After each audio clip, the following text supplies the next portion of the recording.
জম্মুর ত্রিকুট পাহাড়ে মাতা বৈষ্ণোদেবীর মন্দির। এ তো আমরা সবাই জানি, কিন্তু এর পিছনের যে কাহিনীটা, মানে যে গভীর কিংবদন্তি, সেটাই আজ আমরা একটু খুলে বলার চেষ্টা করব। ঠিক। আমাদের কাছে যে বিবরণ আছে, মানে বৈষ্ণোদেবীর অলৌকিক গাথা, সেটার উপর ভিত্তি করেই আমরা এর উৎস, মূল ঘটনা, তাৎপর্য এগুলো একটু বোঝার চেষ্টা করব। আসুন এই দিব্যযাত্রার গভীরে যাওয়া যায়। অবশ্যই। এটা তো শুধু একটা গল্প না, আসলে লক্ষ লক্ষ মানুষের বিশ্বাস, ভক্তি আর ওই দিব্য শক্তির প্রতি একটা গভীর টান, তারই প্রকাশ। একদম। এই কাহিনী হিন্দু ঐতিহ্যের সাথে একেবারে জড়িয়ে আছে। আর বৈষ্ণোদেবীর মন্দির তো অন্যতম প্রধান শক্তিপীঠ হিসেবেও পরিচিত, যেখানে বিশ্বাস করা হয় যে দেবীর দেহের অংশ পড়েছিল। আসুন কাহিনীটা একটু বিস্তারিত শোনা যাক। আচ্ছা, তাহলে শুরুটা হচ্ছে সেই ত্রেতা যুগে, মানে হিন্দু সময়চক্রের দ্বিতীয় যুগ। হ্যাঁ, ত্রেতা যুগ। দক্ষিণ ভারতে রত্নাকার নামে একজন ভক্ত আর তার স্ত্রী, তারা ছিলেন নিঃসন্তান। তো শোনা যায় তাদের খুব প্রার্থনার পর ত্রিদেবী, মানে মহাকালী, মহালক্ষ্মী আর মহাসরস্বতী একসাথে বর দেন। ও আচ্ছা, ৩ দেবীর সম্মিলিত বরে। হ্যাঁ, আর তাতেই জন্ম হয় ত্রিকুটার, যিনি পরে বৈষ্ণবী নামে পরিচিত হন। আর ছোটবেলা থেকেই নাকি ওনার মধ্যে একটা অদ্ভুত আধ্যাত্মিক টান ছিল। একদম। তার জীবনের লক্ষ্যই ছিল একটাই, তপস্যা করে ভগবান বিষ্ণুর কাছাকাছি যাওয়া। আর আশ্চর্যের ব্যাপার হলো বাবা মাও কিন্তু তাকে এই পথে বাধা দেননি, উৎসাহই দিয়েছিলেন বলা যায়। ঠিক। তো যখন তার বয়স মাত্র ৯ বছর, তখন সমুদ্রের ধারে তপস্যা করার সময় তিনি ভগবান রামের দর্শন পান, মানে বিষ্ণুরই অবতার রাম। ৯ বছর বয়সে বাবা? হ্যাঁ। তো বৈষ্ণবী যখন তার সাথে মিলিত হতে চাইলেন, রাম বললেন যে না, এখন সঠিক সময় নয়। তবে তিনি কথা দিলেন, কলিযুগে যখন তিনি কল্কি রূপে আসবেন, তখন তিনি অবশ্যই বৈষ্ণবীর সাথে মিলিত হবেন। শুধু তাই নয়, রাম তাকে কিন্তু একটা কাজও দেন। উত্তরে ত্রিকুট পাহাড়ে গিয়ে আশ্রম তৈরি করে তপস্যা করে মানুষের ভালো করতে বলেন। ও আচ্ছা। আর সুরক্ষার জন্য দিলেন তীর, ধনুক, একটা সিংহ আর কিছু বানর সেনা। এই নির্দেশ পেয়ে বৈষ্ণবী রওনা হলেন ত্রিকুট পাহাড়ের দিকে। তারপর ত্রিকুট পাহাড়ে দেবীর তপস্যার কথা আস্তে আস্তে ছড়াতে লাগল। মহাযোগী গুরু গোরখনাথ, তিনি খুব কৌতূহলী হয়ে তার শিষ্য ভৈরবনাথকে পাঠালেন দেখতে যে ব্যাপারটা কি।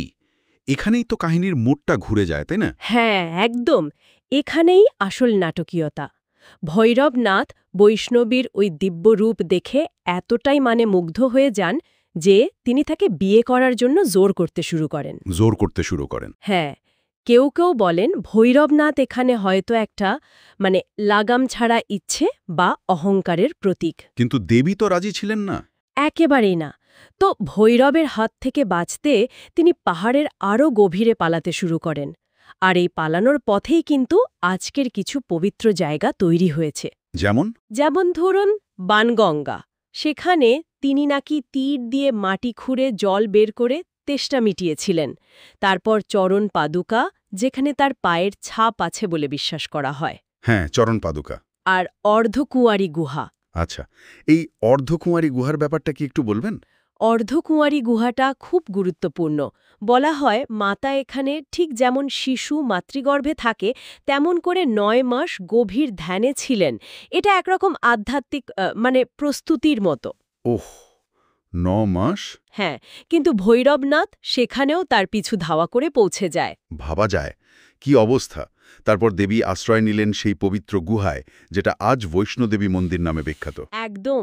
আর ভগবান রামের কথা মতো হনুমান সেই গুহার মুখে পাহারা দিচ্ছিলেন। ঠিক। যখন ভৈরবনাথ জোর করে গুহায় ঢুকতে গেলেন, তখন দেবী আর শান্ত থাকতে পারলেন না।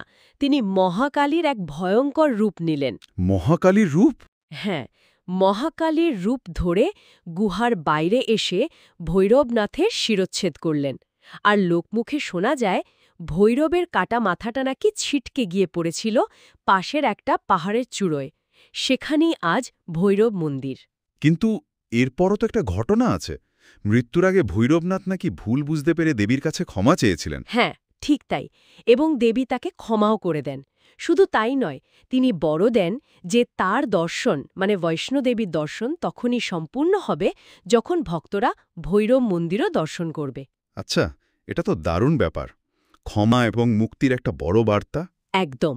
এরপর দেবী তার মানব রূপ ত্যাগ করেন, আর ওই 3টি দিব্য শক্তি মহাকালী, মহালক্ষ্মী, মহাসরস্বতী তাদের মিলিত রূপে 5.5 ফুট উঁচু একটা পাথরের শিলায় মিলিয়ে যান।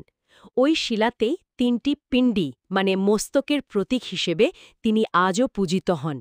প্রায় 5,500 ফুট উঁচুতে এই গুহাই হল মায়ের চিরকালের ঠিকানা। কিন্তু এরপর তো বহু বছর কেটে যায়। এই গুহা তো প্রায় লোকচক্ষুর আড়ালেই চলে গিয়েছিল।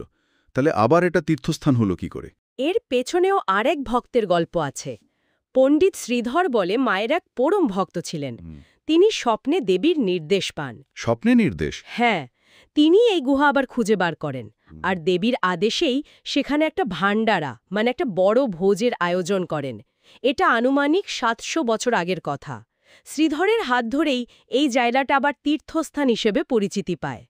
হয়তো দৈব ইচ্ছেতেই এতদিন অপেক্ষা করছিল স্থানটি। আর এখন তো এটা হিন্দুদের অন্যতম পবিত্র তীর্থস্থান। প্রতি বছর লক্ষ লক্ষ ভক্ত জম্মুর কাতরা থেকে প্রায় 12 কিলোমিটার বেশ দুর্গম পাহাড়ি পথ হেঁটে মন্দিরে যান। একদম ঠিক।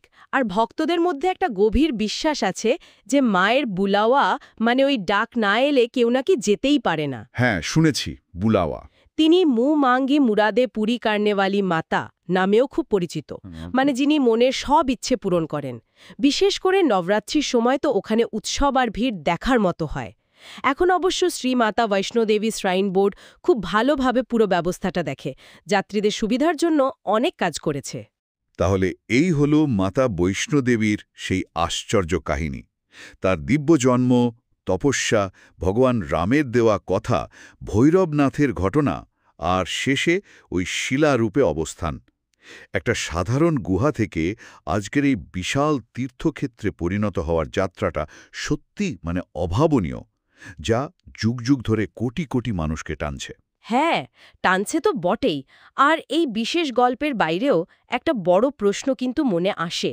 বৈষ্ণোদেবী নতো এই তীর্থস্থানগুলো এগুলো কেন শতাব্দীর পর শতাব্দী ধরে লক্ষ লক্ষ মানুষের জীবনে এতটা গুরুত্বপূর্ণ হয়ে থাকে? এর কারণটা কি? ঠিক।